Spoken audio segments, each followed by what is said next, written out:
चैतन्य से पूछा वैष्णव की पहचान, बोले देखते के साथ आत्मा पिघल जाए और मुंह से उच्चारण निकले कृष्ण का, ये पहचान है।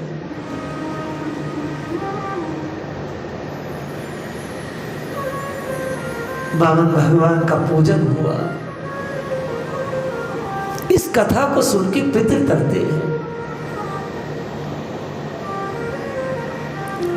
पितृ आनंद में आते हैं।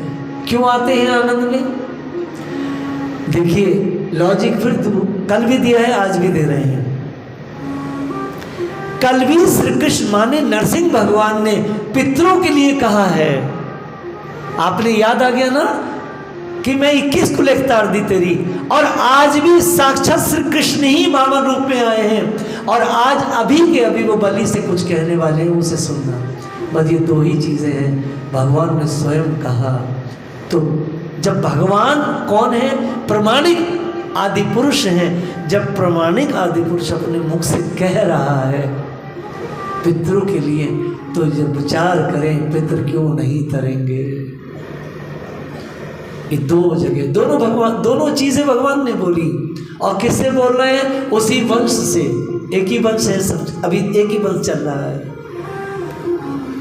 तात्विक दृष्टि से देखा जाए तो हम सब जितने भी यहाँ बैठे हैं, हम सब कश्यप के ही संतानें हैं।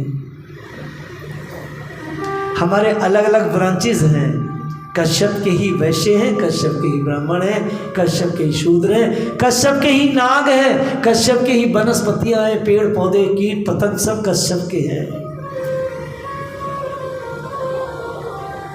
हम सब सुर असुर सब कश्यप के। देवियों देवताओं,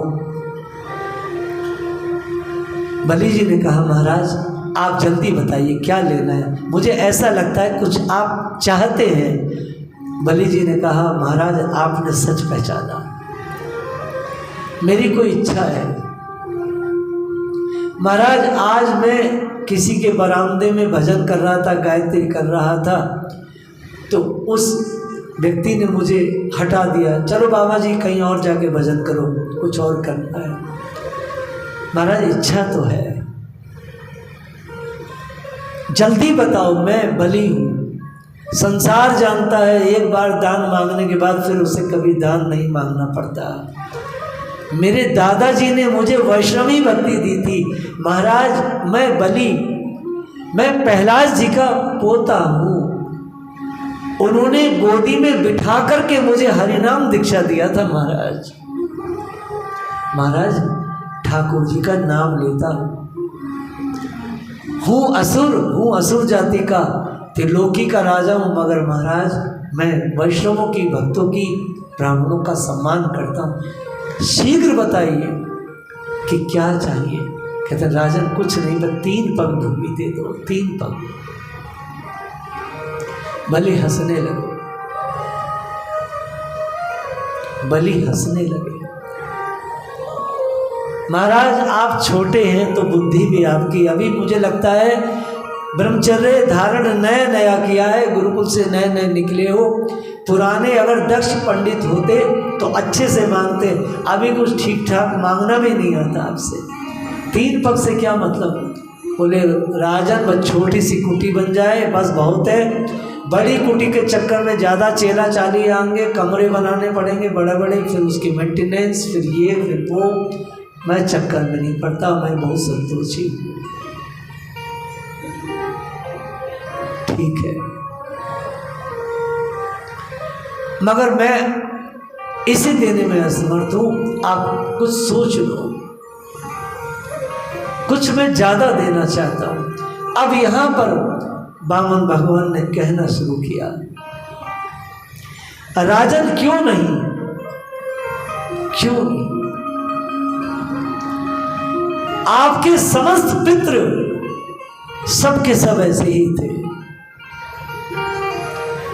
आपके पिता में है, आपके पिता आपके प्रति पिता में सबके सब बड़े विशेष रहे राजन। मैं उन सबको जानता हूँ गुरु महाराज की कृपा से। हूँ छोटा सा महाराज, लेकिन जानता सब हूँ। आपका पूरा वंश बहुत दानी रहा।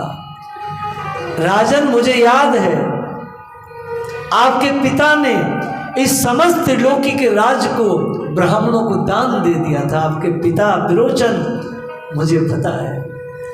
महाराज, आपके पितृ बड़े यशस्वी, बड़े श्रेष्ठ हैं। आपके पिता ने बहुत बड़े बड़े कार्य किए। महाराज विरोचन तो ऐसे हैं, मुझे याद है कि एक जरा सी गलती पर आपको मृत्यु दंड दे दिया था और शुक्राचार्य के कहने से फिर आपको क्षमा कर दिया। लेकिन मुझे याद है कि आपके पिता जैसा ब्राह्मण भक्त कोई नहीं हुआ, वैश्य भक्त कोई नहीं हुआ। छल से सब संपत्ति ली। पिताजी ने कहा आपके भजन करना है और कुछ करना नहीं, क्योंकि मेरे पिता ने मुझे भजन दिया। इतनी सब चीजें भगवान पितरों को इतना मान दे रहे हैं, इतना मान दे रहे हैं। हे देवताओं देवियों, अपने पितरों को कोटि कोटि मान देना है, प्रणाम करना है, उनके गुणों को गाना है। ये श्राद्ध पक्ष पितरों के गुणगान के लिए है। जब भगवान पितरों का गुणगान कर रहे हैं तो हम क्यों ना करें। ये 15 दिन खूब पितरों की बात की जाए। हमारी दादी ऐसी, परदादी ऐसी थी, वो ऐसे थे, चाचा ऐसे थे, उनके गुणों को याद किया जाए, उनके गुणों को। पितृलोक में बैठे हुए अधिकारी पितृ हम पर महान कृपा करते हैं, महान कृपा। भागवत को हमेशा व्रत महात्मा से सुनना चाहिए। लेकिन आज सब ग्रस्त हैं, 2-4 लोग होंगे व्रत। पद्म पुराण के ब्रह्मखंड में स्पष्ट कहा गया है, सर्व किसी दूध में मुंह डाल दे तो दूध विषैला हो जाएगा। वैसी ही स्त्री संगी जितने भी ये कथाकार हैं, जितने ग्रस्त हैं, इनकी कथाओं से भक्ति की स्थापना पूरे विश्व में क्यों नहीं हो पाई? क्योंकि भक्ति की स्थापना उन्हीं के द्वारा हो सकती है जो 10 से 12 घंटे खुद भी भक्ति करते हो।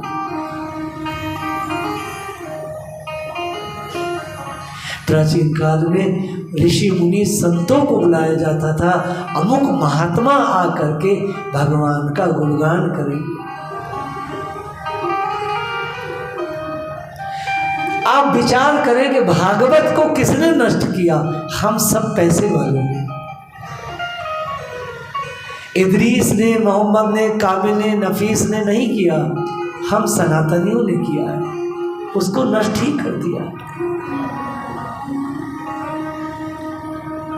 हमारे पैसे का दुरुपयोग हुआ। सबसे बड़ा उदाहरण है मुरारी बापू का। करोड़ों अरबों मिलियन कमाया और उस सारे धन से, उस वैश्यों के सारे धन से मदरसे और मस्जिदों को दान दिया। पूरा गुजरात भर दिया मस्जिदों मदरसों से। गृहस्थी तो था।